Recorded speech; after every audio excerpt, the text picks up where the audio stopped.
Thanks so much, Shakespeare Oxford Fellowship, for inviting me to speak about Shakespeare's First Folio, which I call the First Folio front. The First Folio is a book containing 36 plays by William Shakespeare, the very first collection. It has 900 large-sized pages, termed folios. It was registered for publication in November 1623 and released soon afterwards. 2023 will be its 400th year anniversary. A second, third, and fourth folio edition followed, all printed in the 17th century. Among the 36 plays, 20 were previously unprinted. They suddenly came into existence, the First Folio. It was the greatest event in English literature at that time, and perhaps in history. Without the folio, the world may never have read or known about The Tempest, Macbeth, Taming of the Shrew, Julius Caesar, Antony and Cleopatra, and 15 other Shakespeare plays. The folio also contained the first ever known image of Shakespeare. Shakespeare was the most celebrated poet and playwright of the 16th and 17th centuries, and the most prolific, creating plays and poems of great wit and learning, love, wisdom, philosophy, tragedy, and history, filled with the most beautiful, majestic, musical lines in literature. Shakespeare invented over 2,000 words for the English language, and whether or not we know it, we speak his famous phrases like "to be or not to be," "brave new world," "laughingstock," "off with his head," "foregone conclusion," "into thin air," and many, many others. Shakespeare's works were praised by and influenced his contemporaries, and his impact on artists thereafter cannot be measured. Shakespeare had an incredible breadth of knowledge with a 17,000 unique word vocabulary, which was at least twice that of his contemporaries. He was a creative genius whose love for his art, his characters, and humanity pervade his works.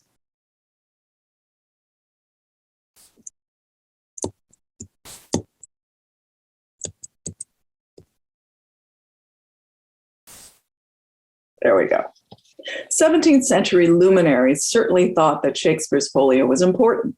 King Charles I kept a copy of the second folio near his bed and made notes in it. And Sir John Suckling, a poet-playwright himself, who's shown right here, he's posed with the folio in his portrait by Van Dyck. The page is open to Hamlet, as noted by Alexander Waugh. Over 230 copies of the First Folio survive today, also attesting to its importance. At first glance, this grand book would inspire the 17th century reader's awe, as well as excitement, to learn something personal about the great author, which before this book was unknown. Unfortunately for them, the prefatory pages disappointed. They provided no biography of the great author and only hinted at where he lived. Furthermore, it confused the reader with lies and contradictions. This talk will analyze the folio's opening pages, the messages it tried to convey, and how it is the genesis of the Shakespeare authorship controversy.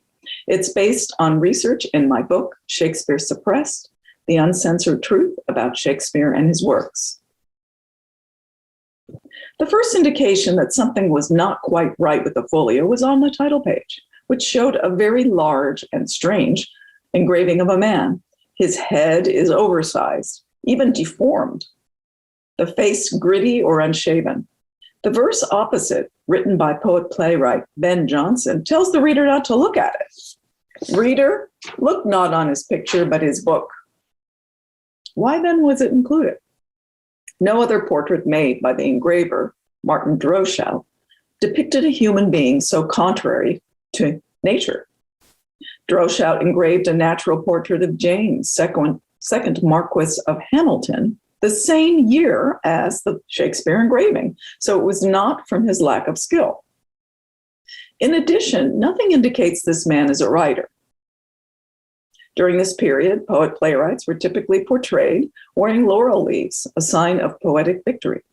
Authors were also depicted with writer's tools like pens, books, ink pots. Ben Jonson was portrayed with laurel leaves and books, as shown here. George Chapman appeared surrounded by clouds and Latin mottos, one saying, "Here is the glory of Phoebus." There we go. A reference to the Greek god of arts and poetry. Samuel Daniel, another poet, was portrayed next to two Greek gods. Yet the most celebrated poet and playwright in his time has none of this. Just a man in gentleman's dress, what I call a gentleman monster. The title page here is followed by 14 more preface pages containing Shakespeare tributes, a dedication letter, a letter to the reader, and lists of Shakespeare plays and actors. And here are these opening pages. And this is the dedication page. And we have a blank page to the left. And then these are two letters. Here is Jonson's elegy, and to the left of it is a blank page again. Here are some more tributes. Here's the list of plays and some more principal actors. Okay. In his famous folio elegy, Ben Jonson calls Shakespeare "Sweet Swan of Avon." A few pages after that is Leonard Digges's tribute referring to Shakespeare's Stratford Monument. So we have Avon and Stratford Monument mentioned in a book of Shakespeare plays. And voila, one could deduce that the great author came from the small town of Stratford-on-Avon in Warwickshire. But there are problems with this conclusion. Those who trekked to Stratford-on-Avon to see the Shakespeare Monument, and they did so within 2 years of the folio's release, did not see a writer's monument. They saw a monument to a wool dealer called Shakespeare, with no first name given. And its effigy of a man did not resemble Droshat's folio engraving. William Dugdale drew the monument in 1634, which was later engraved, and it showed a man holding a wool sack, not today's effigy of a man holding a pen and paper. The effigy's face was fully bearded with a drooping mustache, whereas today's effigy sports a goatee and upturned mustache, a style not in fashion in England until the 1620s, years after the Stratford man's death. Dugdale's drawing is documentary proof that the monument was changed after 1634, and obviously it was changed to depict a writer. My research points to circa 1650 when this happened. Richard Kennedy's research reveals the original monument was actually that of the Stratford man's father, John Shakespeare, who dealt in wool. There are several differences between Dugdale's drawing and today's monument. Notably, Dugdale's drawing shows leopard heads on the monument, the town's symbol. John Shakespeare served as an official in Stratford-on-Avon, so leopard heads were appropriate for his monument, but would have been inappropriate for his son William, who held no town office. The leopard heads disappeared after the monument was changed. What this means is that at the time of the folio printing, there was no monument to a writer, Shakespeare, in Stratford-on-Avon. Digges's Stratford Monument may have meant something else or somewhere else. Several towns in England were called Stratford. Digges wrote, "When that stone is rent and time dissolves thy Stratford monument, here we alive shall view thee still." Dissolve means to vanish, but it also meant to do away with as false or erroneous, to refute, confute. Perhaps Digges meant that in time, the fraud in Stratford will be refuted. And when that occurs, those alive will see the true author. Whatever it meant, this piece of folio evidence pointing to the gent in Stratford-on-Avon as the great author was false. Seemingly addressing this very point, Jonson's folio elegy said that Shakespeare was a monument without a tomb. Another meaning of monument is a written document or record. So Johnson may have meant that Shakespeare is a body of writing, not a real person, and therefore would have no need for a tomb. The monument without a tomb line was also Johnson's reply to a then circulating poem by William Bass. Bass fancifully called upon famous dead poets buried in Westminster Abbey to make room for Shakespeare, where he should be buried. Oddly, Johnson said no to the idea.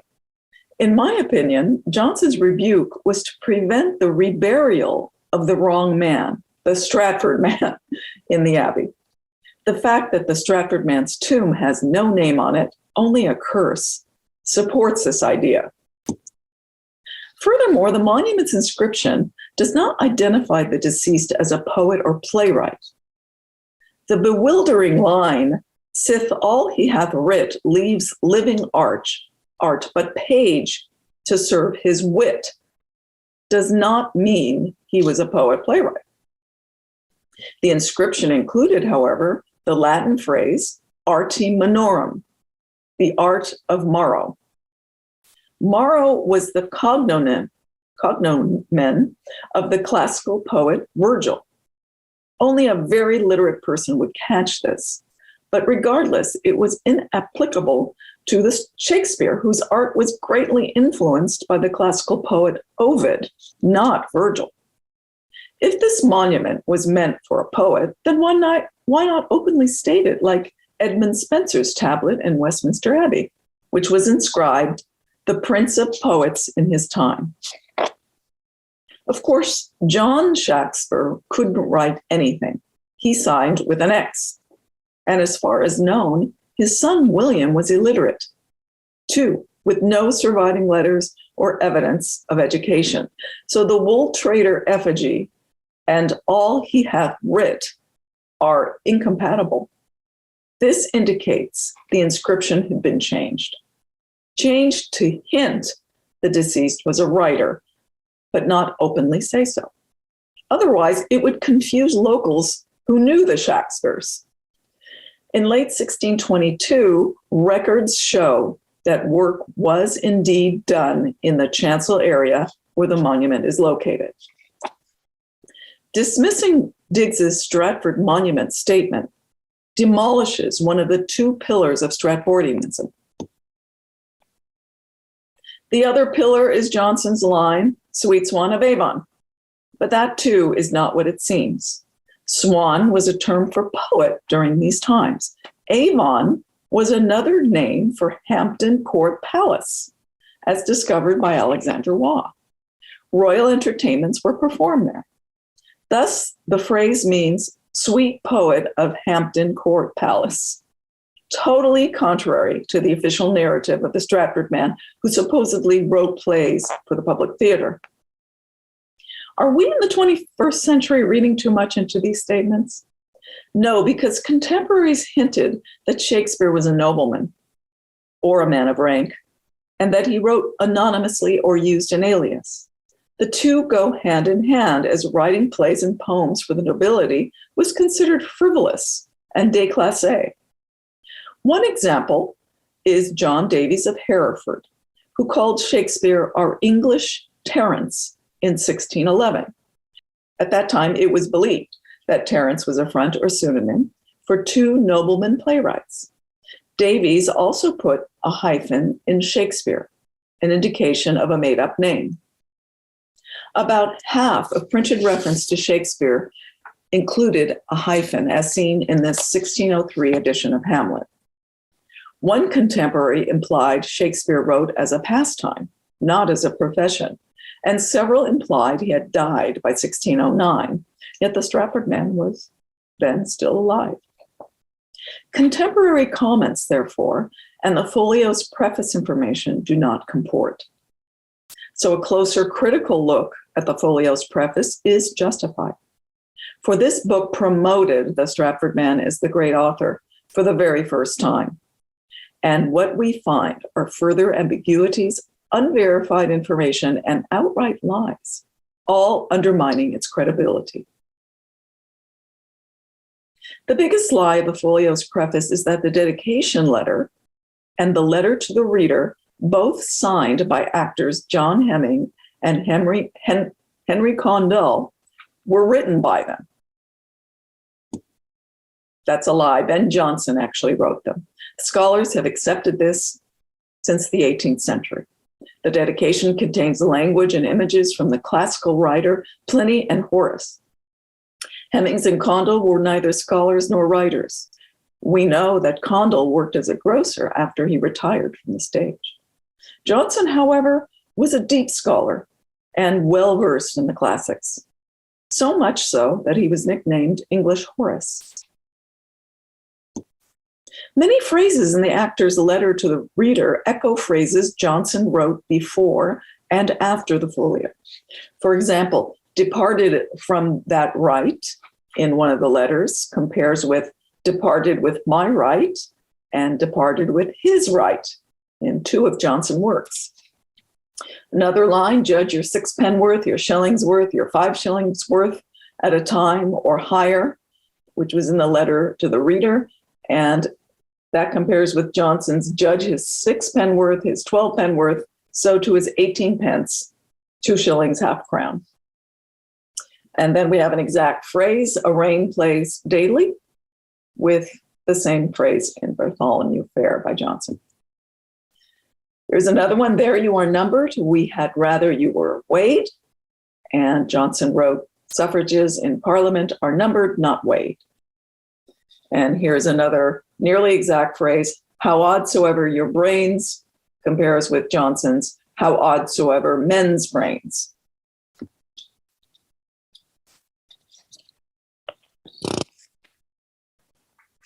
Besides the Johnsonian echoes, the letters were not complimentary. The dedication opens with Hemmings and Condell saying that they are fallen upon the ill fortune of the enterprise, meaning the folio. They then call Shakespeare's plays trifles 3 times, giving the impression of 2 doofuses who cannot discern great literature. In their letter to the reader, Hemmings and Condell desperately urge the reader to buy the book, evidently to get their money back. It was truly comical. Jonson was, after all, a comedy writer. The lie that the actors wrote these letters taints the entire preface, calling into question everything it contains. Jonson's elegy to Shakespeare seems to chastise the actors' letters, the ones he covertly wrote. Shakespeare is above the ill fortune of them, says Jonson, a direct reference to the actors' ill fortune of the folio enterprise. Jonson says that ignorance, blind affection, and crafty malice are not the ways to praise Shakespeare, apparently meaning the 2 actors. Another lie, in their dedication letter, Hemmings and Condell say they were guardians of the orphan Shakespeare plays. There's no evidence of this, although Hemmings and Condell do appear in the Stratford man's will to receive a small bequest to purchase mourning rings. Hemmings and Condell then contradict their own statement by saying they collected Shakespeare's plays. So which was it? By the way, the Stratford man's will makes no mention of books, theater shares, or unpublished play manuscripts. That the folio was Hemmings and Condell's production is contradicted by the end page, which says the book was printed at the charges of Jaggard, the printer, Edward Blunt, John Smethwick, and William Astley, all known publishers. It declares the folio as a business endeavor, not a charity for the orphan plays. Another lie, Hemmings and Condell dedicate the folio to the Earls of Pembroke and Montgomery, and they ask to be forgiven for the faults it contains. This implies that they edited the plays, but no evidence supports it. The apparently uneducated Hemmings and Condell would have had a tough time editing the highly learned Shakespeare plays. Another lie, the actor's dedication letter says Shakespeare received the favor of the Earls of Pembroke and Montgomery, and that he was their servant. There is absolutely no evidence of this. The letter to the reader says Shakespeare wrote easily, His mind and hand went together, and what he thought he uttered with that easiness that we scarce received from him a blot in his papers. This line fosters the idea that Shakespeare was a natural genius, that great lines flowed out of him like a psychic doing automatic writing. Johnson contradicts this in his elegy, saying Shakespeare kept revising lines, sweating at the muse's anvil to make them perfect. So richly spun, so woven, so fit. Another lie, the actors say the Folio preface contributors, who were Johnson, James Mabb, Hugh Holland, and Leonard Digges, were Shakespeare's friends. There's no evidence of this. Johnson related an anecdote about Shakespeare in his private papers, but this was years after the Stratford man's death. With the exception of Johnson, these men were minor poets at best and had nothing to do with the theater. Why weren't the tributes made by other dramatists like John Fletcher, Shakespeare's supposed co-author of The Two Noble Kinsmen, who was still alive in 1623? What about dramatists George Chapman and John Marston, both alive then at that time, who contributed poems along with Shakespeare in the 1601 book Love's Martyr? Returning to the title page, the folio says the play texts are published according to the true original copies. This was also emphasized on the last preface page and in Hemming's and Condell's dedication letter, and is clearly false. Several folio play texts were taken from earlier printed editions, which contain flaws of misspelling, repeated text, missing text, confused text, unclear stage directions, and other faults. These faults are also found in the 20 previously unpublished folio plays. Another lie is that the portrait engraving by Martin Droeshout is the great author's likeness. In 1623, the Stratford man had been dead 7 years. What was Droeshout's image based upon? It is unknown. Opposite to Droeshout's engraving, Johnson tells the reader not to look at it, probably because he knew it was not the real Shakespeare's portrait. Johnson says the true image of Shakespeare is found in his book, meaning the plays, which reveal someone with high learning, a nobleman's point of view, and presumably true life incidents. There is no light source in Droeshout's image. Everything is evenly lit. This and the very large image size highlights the two lines at the neck. Together with the wooden face and weird, uneven hair, suggests that the true author is wearing a mask, meaning William Shakespeare is someone's pen name. Another lie is Edward Blount being listed as a folio printer. That's incorrect. The book was printed by William Jaggard and his son Isaac. Blount was the folio's publisher and never a printer. Another lie, the folio contains all of Shakespeare's comedies, histories, and tragedies. Wrong. What about Two Noble Kinsmen and Pericles, which were added to the third folio of 1663? What about the now accepted history play Edward III, which and the troublesome reign of King John and the famous victories of Henry V, and three others proved as Shakespeare by Ramon Jimenez in his book, Shakespeare's Apprenticeship? Interestingly, the all reference gets amended to several in the Shakespeare play text further into the preface. Another lie, here we go, several. Another lie, William Shakespeare was a principal actor in his own plays, seen in the folio's actors list. Although the Stratford man was a member of the King's Men Acting Company in 1603, there is zero lifetime evidence he actually acted, and the roles he played are unknown. Shakespeare, however, was listed as an actor in Jonson's plays Sejanus, His Fall, and Every Man in His Humor. But that information, like that in the folio, is posthumous and supplied by Jonson. Another lie. Shakespeare was Jonson's beloved. If the Stratford man was the great author, then why didn't Jonson pen a tribute to him, to his supposed beloved, near the time of his death? He had the perfect opportunity to do so in his collected works of 1616.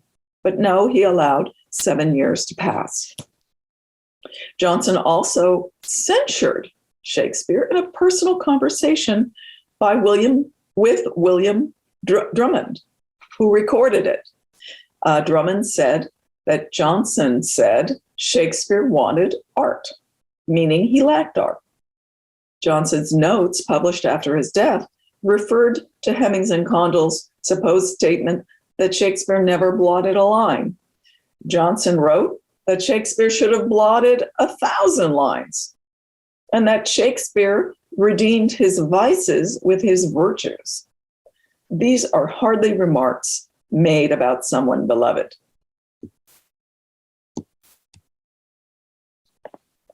Another lie. Shakespeare lacked knowledge of classical languages.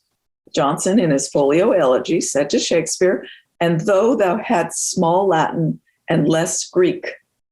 Completely false. Several books and articles detail Shakespeare's deep knowledge of them, including plays which were then untranslated. And I would refer you to Earl Showerman's several articles on this topic. Many words that Shakespeare coined were actually based on Latin and Greek roots. So this lie was so blatant that a 1638 poem questioned it. Speaking of Jonson's good command of Latin, Mr. H. Ramsay wrote, "That which your Shakespeare scarce could understand?" Ben Jonson's line could be read another way. In context, Jonson wanted to call forth to life again the classical dramatists, Aeschylus, Euripides, Sophocles, and others, so Shakespeare could hear their praise of his great plays, even if he had small Latin and less Greek. The knowing reader would read it that way. The unknowing reader would think Shakespeare was classically deficient, which jives with Hemmings and Condell's letter implying Shakespeare was a natural genius. What's left out of the folio's preface? A biography of the great author. Not even the year he died was given. It just says he's dead. Shakespeare was also a great poet. His poems Venus and Adonis and The Rape of Lucrece and the sonnets were wildly popular during his lifetime, but they were left unmentioned in the folio preface. Also left out were composition dates of the plays or an order of composition. To this day, it is not known with certainty when any Shakespeare play was written.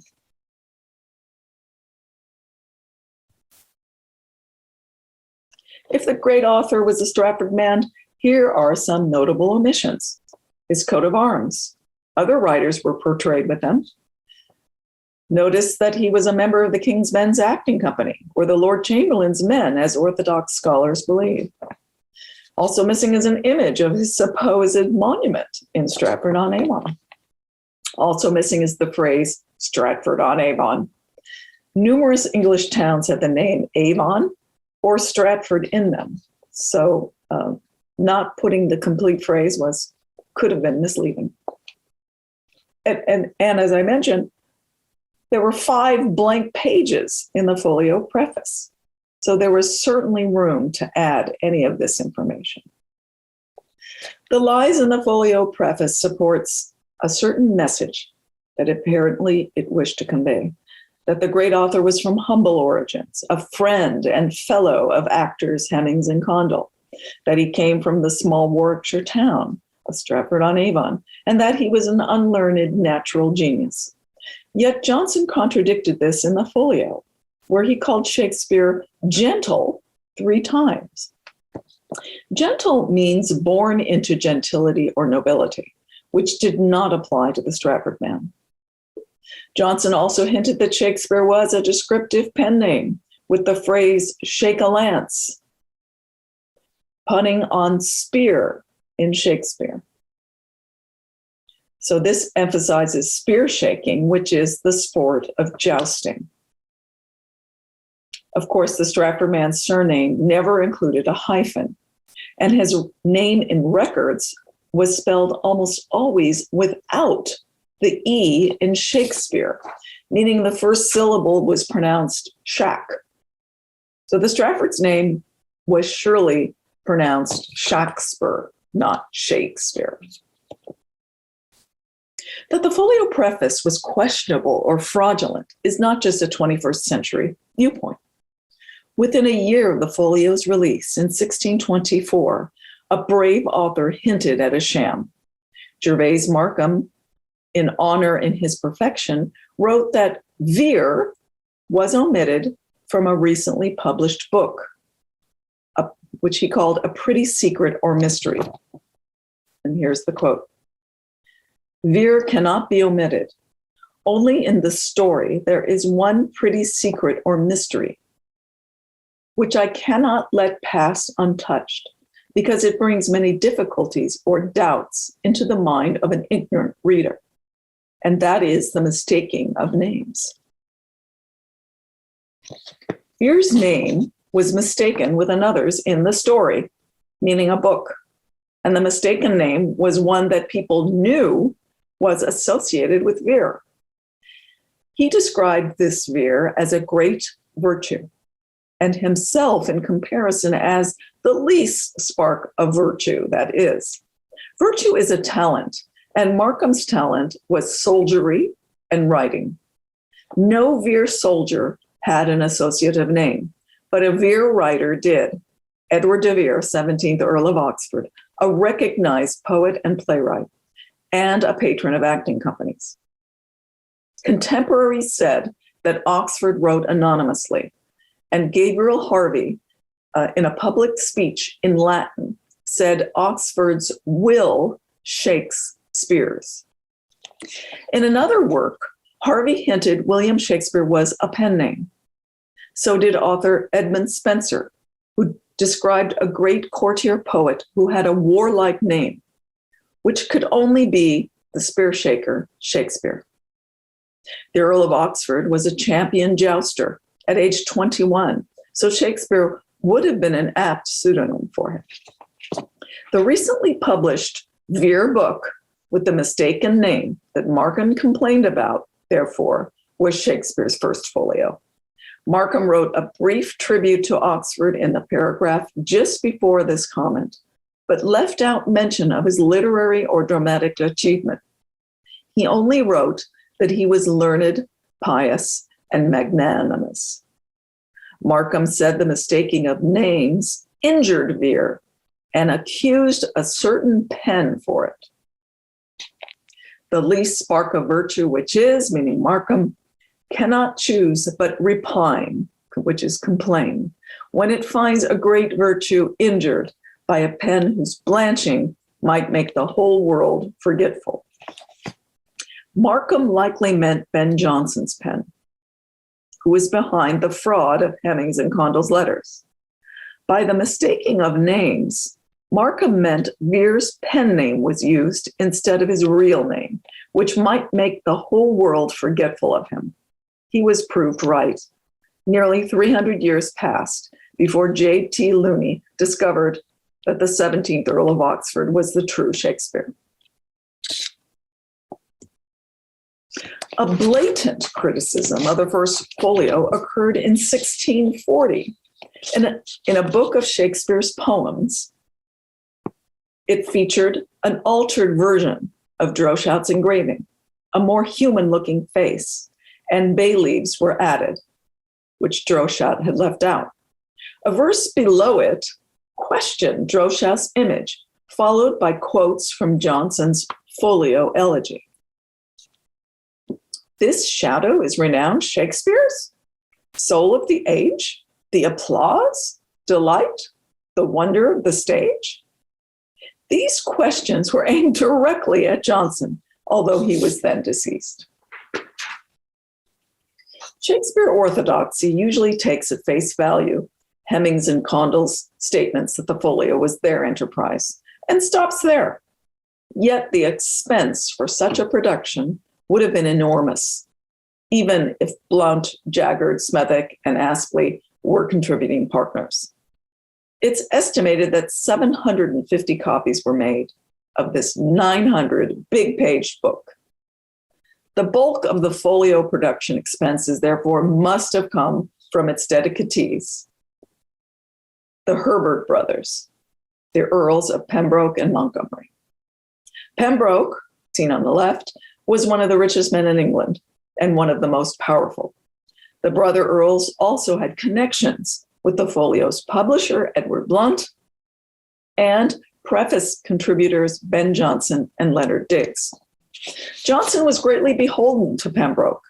Pembroke patronized Johnson's works of 1616, gave him money to buy books, got him a royal annuity of £66, and even wrote a letter to Oxford University recommending Johnson for an honorary degree, which did happen. Folio publisher Edward Blunt had dedicated a translation to Pembroke and Montgomery and published one of Johnson's plays. Leonard Digges had dedicated a translation to Pembroke and Montgomery, which was published by Blunt. Folio contributor James Mabb was good friends with Blunt, and folio contributor Hugh Holland was friends with Johnson. Martin Droeshout's uncle was associated with Marcus Garretts, who made a portrait of the Earl of Montgomery.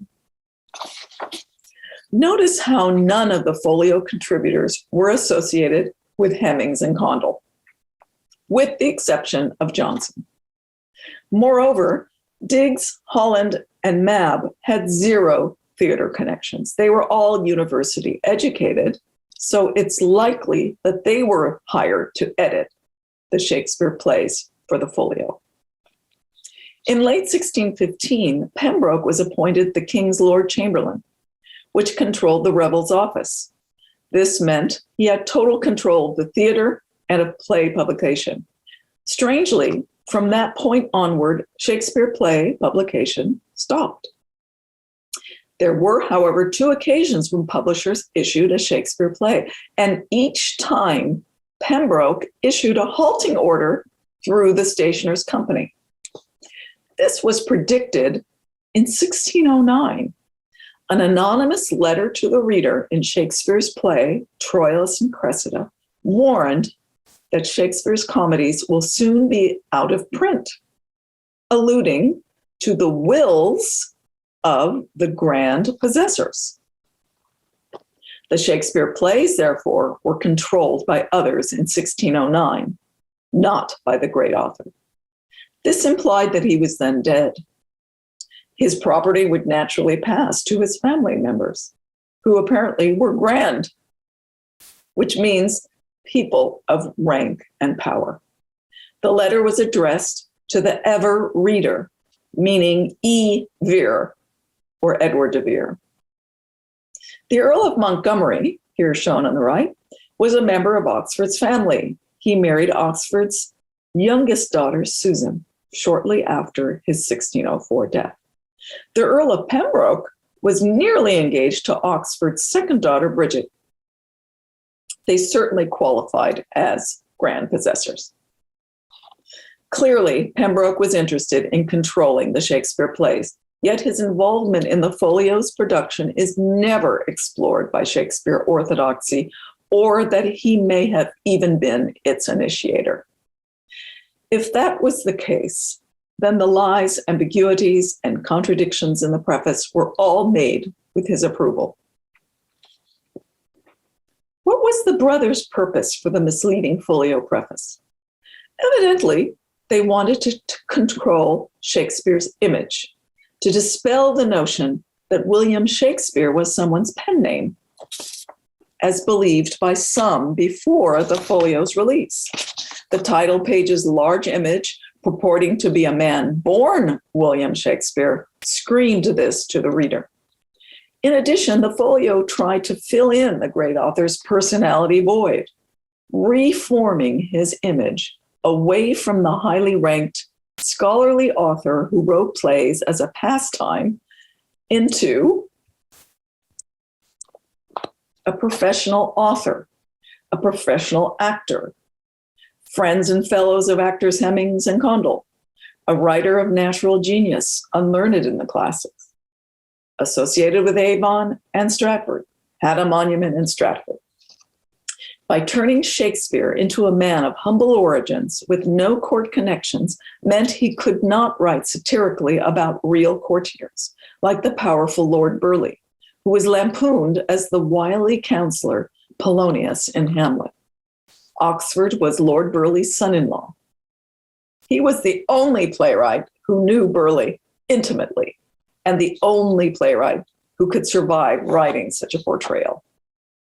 The Stratford man, as the great author, would decontextualize everything Shakespeare wrote, including the sonnets, which were clearly written by a nobleman, and seemed to reveal secrets touching upon the succession of Queen Elizabeth I.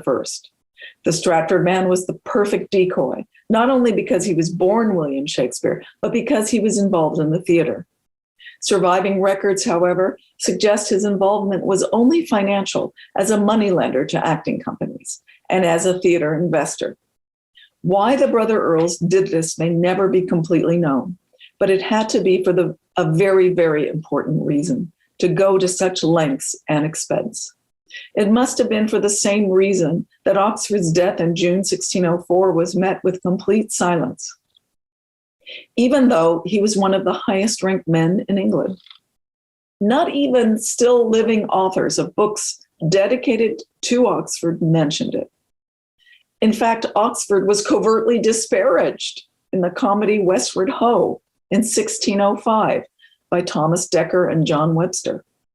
Even as late as 1640 appeared this anonymous statement, "Shakespeare, we must be silent in thy praise." During his lifetime, Oxford was silent about his connection to the Shakespeare plays, and some evidence suggests he tried to stop his works from being printed.